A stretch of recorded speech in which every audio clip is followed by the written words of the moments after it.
Bonjour à tous et à toutes, c'est Paldam pour vous présenter un nouveau sapin en sucette. Et aujourd'hui, j'avais déjà parlé des œdèmes.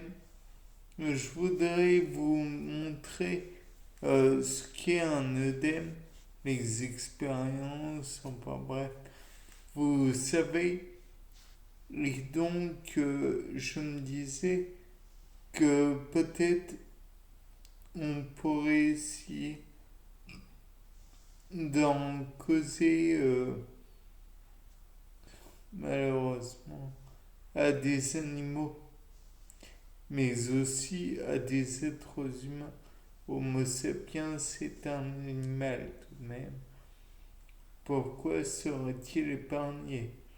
Le fait est que malheureusement,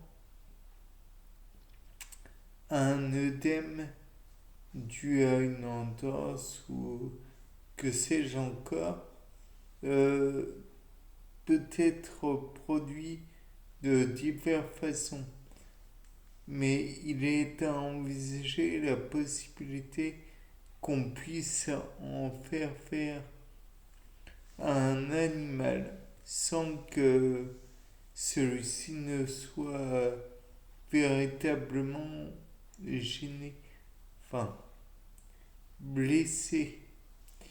Je sais que c'est assez bizarre, on pourrait éventuellement causer un œdème à un animal et à Homo sapiens quand il y en a pour l'un, il peut y en avoir pour l'autre. Et ou alors faire un genre de, pré- de, de prélèvement sur des cas qui sont déjà causés. D'ailleurs, je pense que ce serait mieux. Nous ne sommes pas faits pour souffrir, ni nous, ni nos autres congénères animaux. On pourrait regarder tout d'abord la constitution de l'œdème, car si ce n'était que de l'eau, ça s'appellerait non pas œdème, mais eau tout court. Donc il doit y avoir une constitution particulière.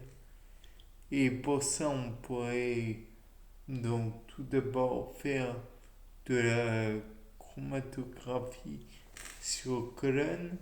Ça vous étonne très peu à mon avis pour en séparer les différents éléments. Si éventuellement il y a du solide, j'aurais dû le prévoir auparavant. On le fait à comment dire, un filtrage sous vide qui aura l'avantage non négligeable de ne pas d'être rapide et de ne pas avoir de contamination d'oxyde de je ne sais quoi. Par la suite, on pourrait aussi faire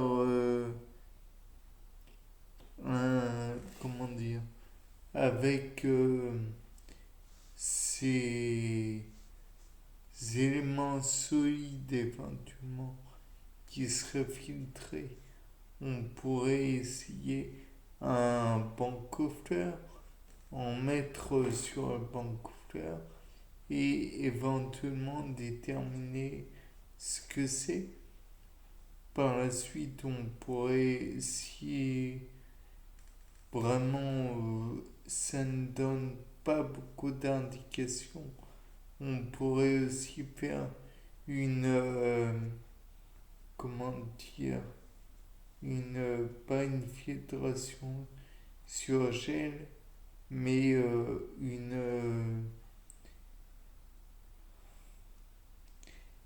faire migrer sur un gel avec une électrolyse, une électrophorèse plutôt. Et par la suite, donc, on pourrait en déterminer éventuellement ce que contient ce fameux solide. Par la suite, on pourrait aussi essayer de déterminer ce qu'il y a dans ce fameux liquide, cet œdème, et peut-être l'injecter à un animal cobaye. Inutile de l'injecter à plein d'animaux différents.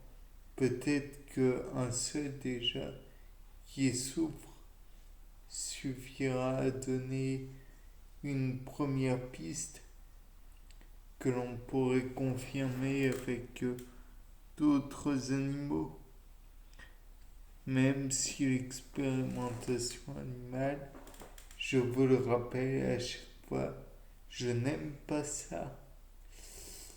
Donc, il faudra naturellement les relâcher ou en prendre soin dans d'autres laboratoires ou contrées ou je ne sais quoi. Ensuite, et les euthanasier, surtout pas. Par la suite, on peut aussi envisager le problème de l'œdème et sa façon d'en prendre, de le soigner. Peut-être qu'avec des anti-inflammatoires non stéroïdiens, AINS, par exemple le paracétamol, l'ibuprofène, je crois, et j'en passe, je crois que ça pourrait faire tout à fait le travail. De plus, un petit peu d'acide acétylsalicylique, notre chère aspirine, C9H8O4. Je me rappelle de la formule chimique. Peut être très utile aussi. Il existe aussi un produit que j'affectionne assez, bien qu'il ait des lourdes retombées, à savoir les corticoïdes. Peut-être que les corticoïdes, qui sont des anti-inflammatoires stéroïdiens, pourraient faire face à ce problème d'œdème.